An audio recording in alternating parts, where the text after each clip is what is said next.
How do organism reproduce. Reproduction chapter है, इसमें सबसे पहले रिप्रोडक्शन 2 पार्ट्स में क्लासिफाइड होता है। एक होता है हमारा asexual reproduction and next one होता है हमारा सेक्सुअल रिप्रोडक्शन। एसेक्सुअल रिप्रोडक्शन को एसेक्सुअल इसलिए बोला जाता है क्योंकि इसमें सिंगल पेरेंट्स इन्वॉल्व होते हैं। सिंगल पेरेंट्स इन्वॉल्व होने का मतलब जहाँ पर सिर्फ एक पेरेंट्स इन्वॉल्व होता है रिप्रोडक्शन प्रोसेस के अंदर, उसको हम एसेक्सुअल रिप्रोडक्शन बोलते हैं। एसेक्सुअल रिप्रोडक्शन बहुत सारे पार्ट्स में भी क्लासिफाइड होता है।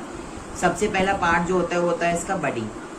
बडिंग नाम से क्लियर हो जाता है कि बड का मतलब होता है इसके अंदर हमारा जो ऑर्गेनिज्म होता है उसकी बॉडी के अंदर एक स्मॉल बड डेवलप्ड होता है। डेवलप्ड होने के कुछ टाइम बाद वो डिटैच हो जाता है उसकी बॉडी से, और डिटैच होने के बाद में गिर जाता है, और गिरने के बाद बिल्कुल सेम पेरेंट जैसा ऑर्गेनिज्म, बिल्कुल क्लोन जैसा एक ऑर्गेनिज्म बना देता है। इसको हम बडिंग प्रोसेस बोलते हैं। नेक्स्ट प्रोसेस जो हमारी होती है इसमें फीजन वाली प्रोसेस होती है। फीजन मतलब बॉडी स्प्लिट कर जाती है। Fission can be classified into 2 parts, जहाँ पे एक हमारा बाइनरी फीजन होता है एंड नेक्स्ट वन हमारा मल्टीपल फीजन होता है। बाइनरी फीजन मतलब बाई 2 पार्ट्स में क्लासिफाइड होना।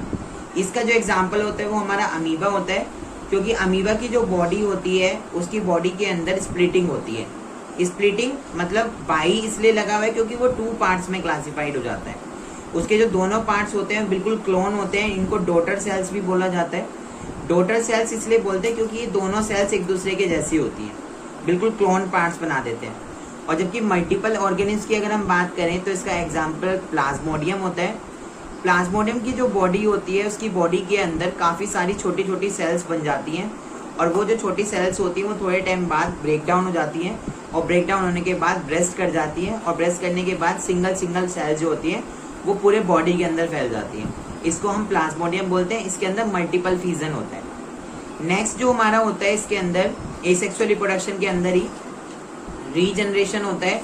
रीजनरेशन क्या होता है कि बॉडी का कोई पार्ट जो होता है, जैसे कि अगर हम इसमें स्पाइरोगैरस का एग्जांपल होता है, इसमें क्या होता है बॉडी के पार्ट्स को 3 पार्ट्स में क्लासिफाइड कर जाते हैं। तीनों पार्ट अलग अलग स्प्लिट कर जाते हैं, और स्प्लिट होने के बाद में थोड़े टाइम बाद ये बिल्कुल पेरेंट ऑर्गेनिज्म जैसे बन जाते हैं।